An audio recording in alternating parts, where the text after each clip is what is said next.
This morning, Brad Sigmon was allowed to meet with his spiritual advisor one last time, and that advisor is Reverend Hillary Taylor, Executive Director of South Carolinians for Alternatives to the Death Penalty, and she's here with me live.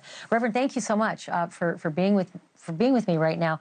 Can you share what you spoke with Brad about for the 2 hours that you met today?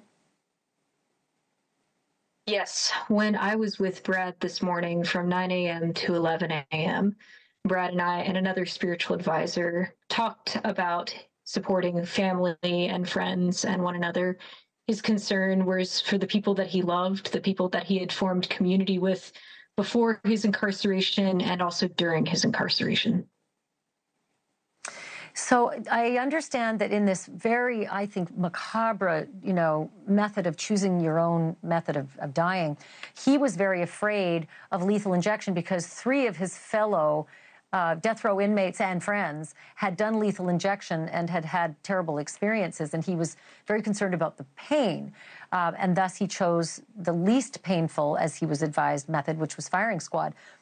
Some people who are watching, who have no sympathy for this man because of the crime, would say that the victims died such a painful death. They died such a horrendous death, so much more painful than lethal injection, electrocution, or firing squad. Why did he have any concern about that level of pain that he inflicted on them, as opposed to the level of pain he was trying to avoid himself?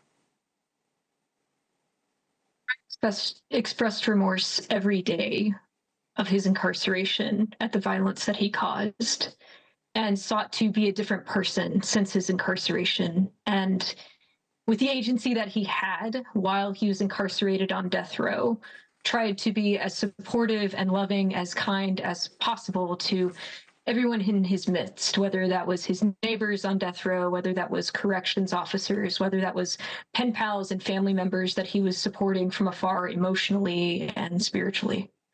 And the thing that Brad was forced to do was to make an impossible decision between being injected with poison by people who are not medical doctors, being cooked alive by an electric chair, or having his chest blown out of having his heart blown out of his chest by the firing squad.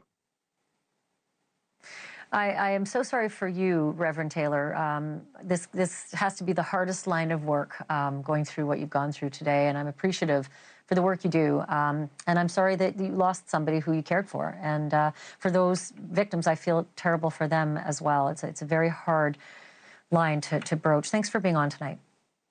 Thank you. Have a good evening. Thanks for watching.